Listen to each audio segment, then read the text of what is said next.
유피테르 신상이 세워질 것 같으니까 선지자를 사칭한 자가 감람산에 나타나서 터무니없는 거짓말을 했습니다. 멸망케 하는 가증한 것이 서지 못할 곳에 선 것을 보거든 유대에 있는 자들은 산으로 도망할지어다. 지붕 위에 있는 자는 집 안에 있는 물건을 가지러 내려가지 말며 밭에 있는 자는 겉옷을 가지려 돌이키지 말라. 그날에는 아이벤 자들과 젖먹이는 자들에게 화가 있으리로다.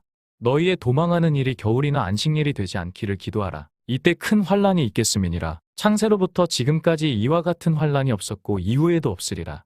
이렇게 말하면서 칼리굴라 신상이 세워지는 날 세상 종말이 된다면서 사람들을 불안에 떨게 했습니다. 아그리빠는 자신의 존재감을 과시할 수 있는 기회라고 생각하고 페트로니우스를 찾아가서 황제를 설득하고 신상 건립을 없었던 일로 할 수 있다고 말했습니다.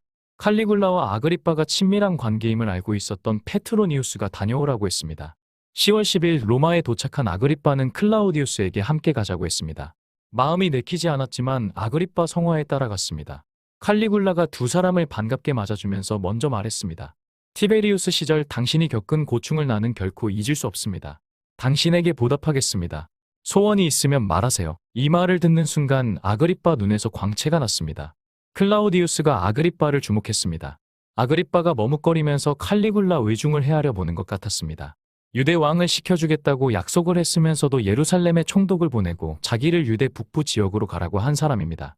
그렇게 말한 사람이 갑자기 소원을 들어주겠다고 말을 바꾸었습니다.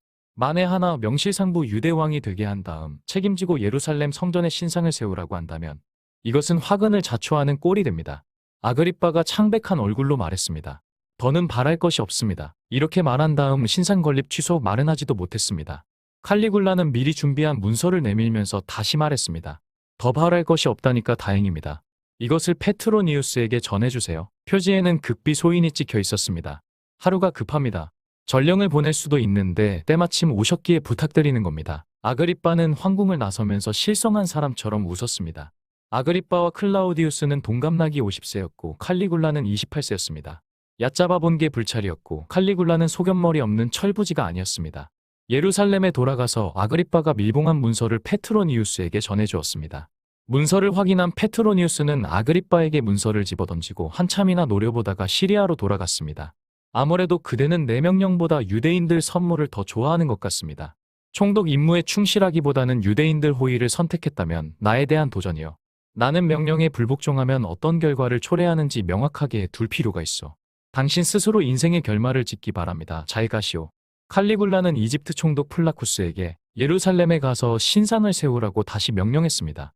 그렇게 되니까 예루살렘에서는 재앙을 선포하는 예언자들이 더 늘어나면서 유피테르 신상이 세워지는 날 세상 종말이 온다면서 소란을 피웠습니다.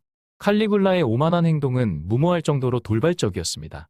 매형을 반역자로 몰아 죽이고 누이 동생을 유배 보냈으며 자신의 경호를 책임지고 있는 근위대 병사들과 카이레아도 믿지 못하겠다는 식으로 나왔습니다. 너희들도 내가 죽기를 바라느냐? 그렇다면 내가 죽어주마. 그러면서 자신의 몸에 칼을 들이댄 일도 있었습니다. 근위대 9개 대대장 이름을 하나씩 들먹이면서 이쪽 대장을 험담하다가 저쪽 대장을 험담하고 아버지 뻘되는 카이레아에게 늑다리, 유약한 자, 사내답지 못한 놈이라는 말을 하면서 속을 떠보기도 했습니다. 소일거리를 찾지 못하고 빈둥거리던 칼리굴라는 어처구니없게도 군대의 괴멸, 기아, 전염병, 화재, 지진 등 온갖 재앙이 나타났으면 좋겠다는 말도 했습니다. 자기에게는 그와 같은 문제를 해결할 수 있는 능력이 있다면서 세상이 평온해서 속상하다는 말까지 했습니다. 이와 같은 칼리굴라의 언행을 클라우디우스가 속속들이 알고 있을 때 근위대장 가이우스 카이레아가 사람을 보내 만나자고 했습니다. 친분이 있었던 사이라서 약속 장소로 달려갔습니다. 그런데 시리아 총독 페트로니우스가 그곳에 와 있었습니다. 페트로니우스가 갑자기 나타난 것도 수상하거니와 근위대장 카이레아의 긴장된 표정을 보는 순간 불길한 생각이 들면서 가슴이 두근거리기 시작했습니다. 페트로니우스가 극비 소인이 찍힌 문서 이야기를 하면서 자살하라고 지시한 칼리굴라를 자기는 용서할 수 없다는 말도 했습니다. 근위대장 카이레나도 이대로 가다가는 어떤 불행한 사태가 발생할지 모른다면서 특단의 조처를 취해야 한다는 말도 했습니다. 세 사람은 칼리굴라의 실정이 돌이킬 수 없는 지경에 왔다는 데 인식을 같이 했습니다.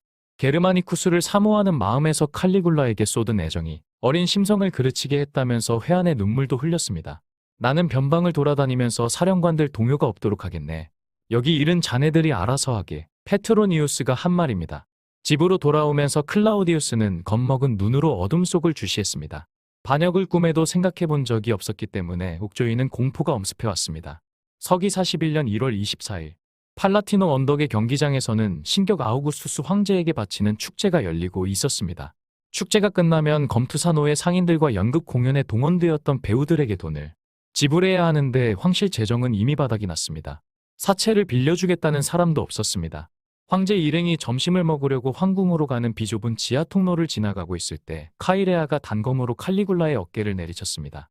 그러자 앞에 있던 부관도 칼리굴라 가슴에 칼을 꽂았습니다. 비틀거리는 칼리굴라에게 카이레아가 다시 칼을 내리쳤습니다. 칼리굴라를 살해한 카이레아가 말했습니다. 나를 황제 살해범으로 원로원에 고발하게. 그렇게 말한 다음 앞장서서 원로원 회의장으로 사용하는 아폴론 신전으로 갔습니다. 근위대 병력을 장악하고 황제 살해범을 체포한 모양새로 나타난 클라우디우스 주변으로 원로원 의원들이 하나둘 모여들기 시작했습니다. 제위에 오른 클라우디우스가 급히 예루살렘으로 전령을 보내 신상 건립을 취소하라고 지시했습니다. 2월 말경 아그리빠가 한 걸음에 달려와서 기뻐 어쩔 줄을 몰라 했습니다. 폐하, 적절한 시기에 전령을 보내주셨습니다. 아그리빠는 충직한 신하로 클라우디우스에게 예를 갖추고 급박했던 당시의 상황을 말했습니다.